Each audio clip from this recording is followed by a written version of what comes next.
राधे राधे गुरुदेव। आपके चरणों में कोटि कोटि प्रणाम। गुरुदेव, क्या हम बाथरूम में फोन लेकर जा सकते हैं? उस फोन में आपके श्री वचनों को सुन सकते हैं? बाथरूम में चला के रख सकते हो, हाँ चला के रख सकते हो। या आप अपना शौच स्नान आदि कर रहे हैं और सत्संग सुन रहे हैं, उसको कहीं ऊंची जगह में रख दिया और पवित्र होकर फिर छुआ, क्योंकि फोन ऐसी चीज है कि उसको हर जगह प्रयोग किया जाता है। अगर वो शौच की स्थिति में आपने उसको स्पर्श किया तो फोन अपवित्र हो जाएगा। मतलब थोड़ा पवित्रता का ध्यान रखे तो उससे बहुत बुद्धि शुद्ध होती है। अब आजकल पवित्रता का ज्ञान नहीं रह गया लोगों को। अरे वो तो उसमें शौचालय में शौच में ही स्टैंड पे रखा रहता है। हाँ ऐसे ऐसे ठीक है। आप जब गए पहले उसे चला के रख दिया जो सुनना है, और आराम से शौच स्नान हुए और पवित्र होकर फोन लिया बाहर आके, कोई बात नहीं, ऐसा किया जाए। महाराज जी, मेरे व्यापार में जो कि रजिस्टर का प्रयोग होता है उसमें प्रतिदिन का लेखा जोखा कार्य लिखते हैं, उसके ऊपर हम सर्वप्रथम भगवान का नाम लिखते हैं, क्या ये सही है? अब उस नाम को अगर बाद में अमनिया करके यमुना जी पहुंचावे, गंगा जी पहुंचावे या मतलब भाई जैसे वो काफी समय तक तो रखी रहती हैं, 2 साल 4 साल 5 साल, उसके बाद फिर अभी तो वैसे रखी हूँ तो उनका मतलब आग लगा सकते हैं या फाड़ के? हाँ ऐसा कर सकते हैं। आग भगवान का स्वरूप है अग्नि, आप ऐसा, क्योंकि हमारी प्रार्थना है कि आप लोग सावधान सब रहें, भगवान के रूपों का, भगवान के नाम का अपमान ना हो। जैसे लोग नाम छपवा देते हैं, ऐसे गली कूचे में पड़े रहते हैं कार्ड, ऐसे भगवान का नाम लिख दिया झोला में थैली में, और वो सब ऐसे मान लो रद्दी कागज में आपने बही खाते बेच दिए तो फिर वो फिर अपमानित होगा ना। इसीलिए ग्रंथ का सम्मान करो, भगवान के रूप का सम्मान करो, चित्र का सम्मान करो, नाम का सम्मान करो, तो भगवान देख रहे हैं ना, उसी से मंगल होता है। मंगल भवन की कृपा भगवान। देखो हमारे यहाँ यही बहुत असावधानियां हो रही हैं कि अपने नाम रोशन के लिए भगवान की छवियां पोस्टर में लगाकर और अपनी दुकान चलाने के लिए भगवान के नामों का प्रयोग कर, यहाँ तक कि जैसे छोटी मोटी वस्तुएं खाने पीने की हैं उनमें भी नाम भगवान, तो जैसे कई तरह के ऐसे भगवान नामों का प्रयोग है, तो संभाल करके हमारे धर्म का विषय है।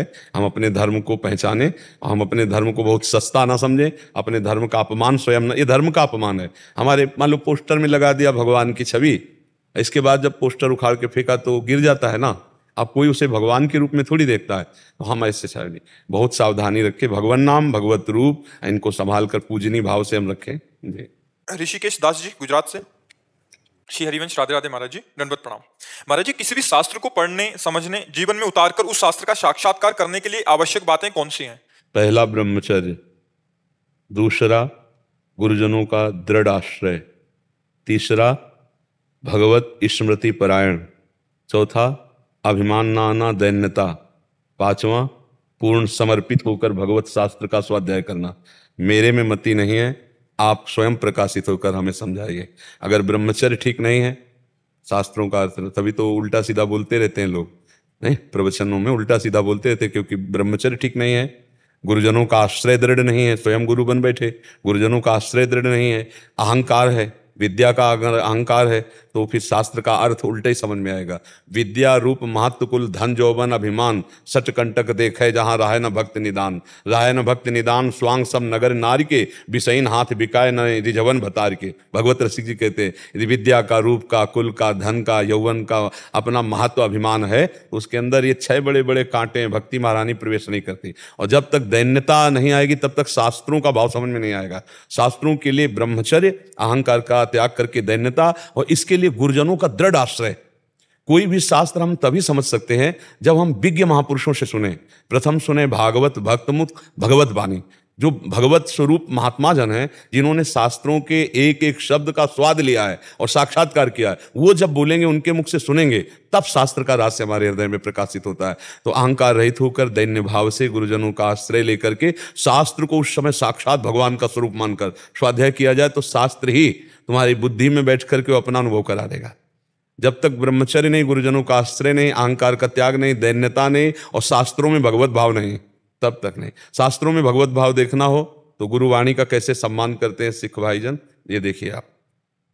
अगर शास्त्रों का सम्मान देखना है तो वहां देखिए कैसे गुरुवाणी का सम्मान, चंवर डुलाते हुए हाथ जोड़कर ऐसे गुरुवाणी जी का पाठ करते हैं, हाथ जोड़कर खड़े होकर। और जब गुरुवाणी जी चलती है तो आप देखो कितना समुदाय उत्सव आनंद मनाते हुए। हम अपने ग्रंथों को, अपनी सद्वाणियों को कैसे विचार करके देखिए कि मतलब कैसा आदर का, ऐसे पढ़ा ऐसे रख दिया, वस्त्र के द्वारा आवेष्टित भी नहीं है और किसी वस्त्र का आसन भी नहीं दिया, तो भला शास्त्र उसके हृदय में स्फुरित होगा, शास्त्र का भाव स्फुरित होगा। तो शास्त्र तभी समझ में आते हैं। श्री सुखदेव जी एक बार केवल भगवान व्यास देव जी ने पढ़ा, सब याद हो गया। क्योंकि बाल्यावस्था से बैरागी, ब्रह्मचारी और भगवत स्वरूप में स्थित। तो शास्त्र ये सब भगवत स्वरूप है। आजकल जो त्रुटियां हो जाती हैं उसके यही कारण है, ब्रह्मचर्य की हानि, गुरुजनों के प्रति दृढ़ आश्रय नहीं, अहंकार का त्याग नहीं, दैन्यता नहीं और शास्त्रों को भगवत स्वरूप न मानना। इन कारणों से शास्त्रों का शास्त्र बहुत गुप्त है।